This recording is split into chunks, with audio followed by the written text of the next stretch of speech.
it's Sila here. How you guys doing? Welcome to my channel. Today I want to talk about Hezekiah, ancient king in the Bible, and he was a king in the time of Isaiah. So what happened?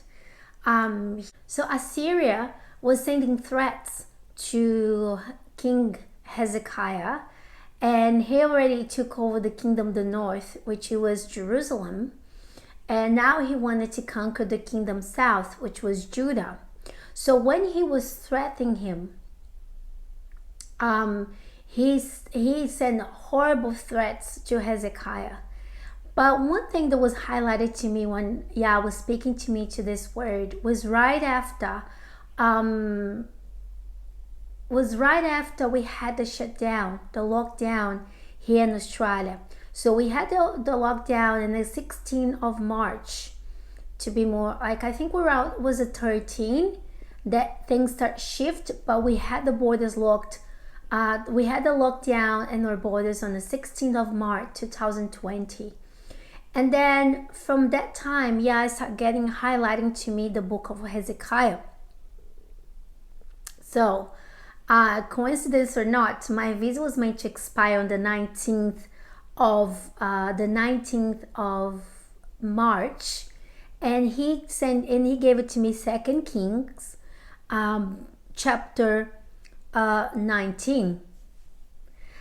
But what happened to me after the lockdown in March, he kept highlighting this word to me, and I didn't understand. And to begin with, I just thought that we're gonna be locked out for 3 years, because then Isaiah said to Hezekiah, he is the proof that what I say is true. This year you will eat only what grows up by itself. Next year you eat what springs up from that.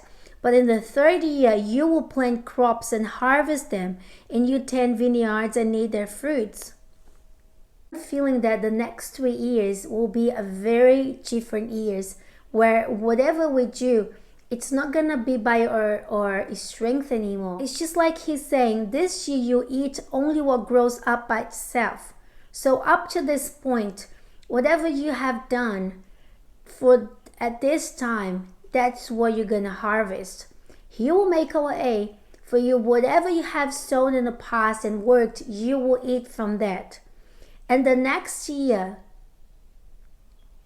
you eat what springs up from that. So you worked and you planted up to this point, and you're gonna harvest. And so the next year we'll see whatever it's in the land you eat. We're gonna harvest this time what we have sown, and next year whatever is left we'll sow that. And the third year, then he said, and the third year you will plant crops and harvest them, and you tend vineyard and eat fruit. So it's just like we're gonna go back to normal in 3 years. In one of my videos I talked about that we're turning into a new decade. So it is a new decade of new things. Things that we tried to do in the past won't work this time. It's a shift that happened and happens. And I'm sensing that 2023, it's gonna be a massive year for us. But the next 3 years is gonna be a very different year, because we're gonna have to adjust our lives to work from the place of really rest on Him. That we're gonna have to trust Yah like never before. What do you mean? Like how? And I had the same questions. How in the midst of recession, in the middle of, of chaos, we can see ourselves prosperous and blessed and work less than we did before. So here's the thing about Him. Here's the thing about our Most High. He's not conventional. We had to stop putting Him in the box, expect Him to behave the way we behave and see things in the natural. He's a supernatural Elohim. So don't expect him to behave the way you expect him, or in the natural ways. He's outside of our box. He outside of our comprehension. Okay? Let me tell an example. Remember the disciples fishing all night long, and they came, and then Yahushua was waiting them by the shore, and then he asked, where how's fishing? And they were like, oh, we didn't get anything, we work all night.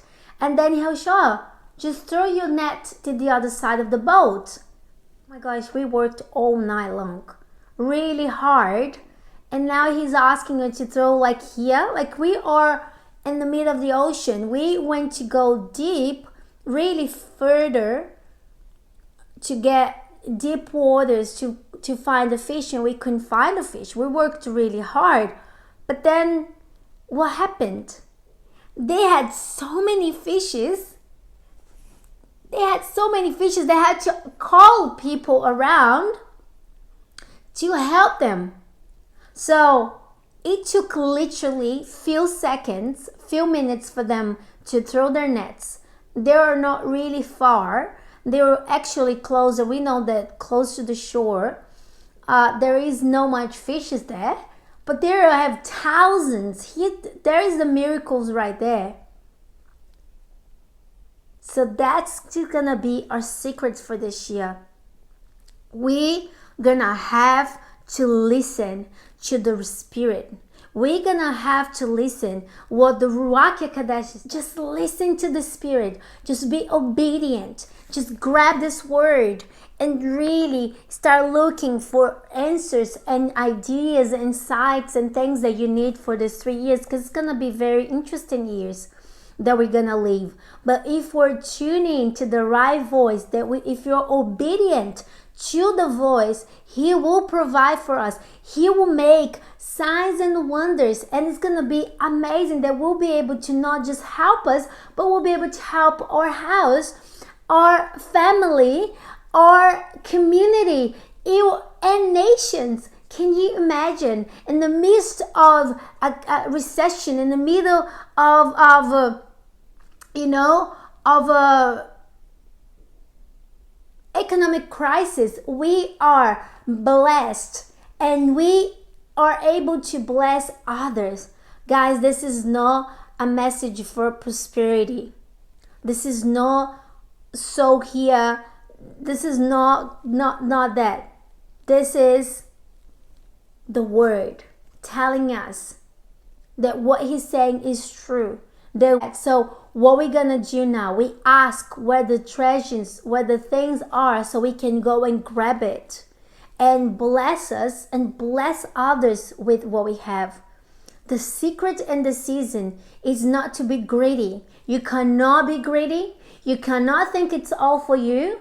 It's for others. It's to share for those who has not, especially the orphans, especially the ones, the communities in need. So we might have to be very aware that what we're doing now, it's not based on us. It's totally depend on him.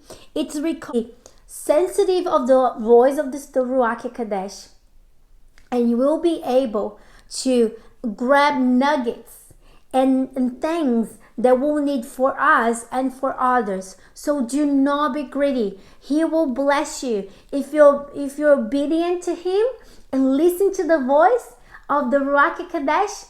If you listen to the voice of the Ruach HaKodesh, you will be blessed and bless others. So I believe that this is a very exciting times for us, and I hope you'll be inspired by this word. I hope that you study 2 Kings chapter 19 verses 29. So guys, I'm telling you, this is it. This is our ultimate goal, to get to know him, to get to know his heart, to have an intimacy relationship with him, and trust him that he will guide you, that he will provide you. And the less you work and you rest on him, the less you depend on you and you depend on Him, He will bless you. He will restore you. He will really, really, really bless you like you never ever seen before. So be encouraged. Be encouraged today. He's doing an amazing thing. And I pray for you to be blessed. And I'm gonna love you. I'm gonna leave you today with this word. And I'll see you next time with the living word of the Most High. Love you guys. See you next time.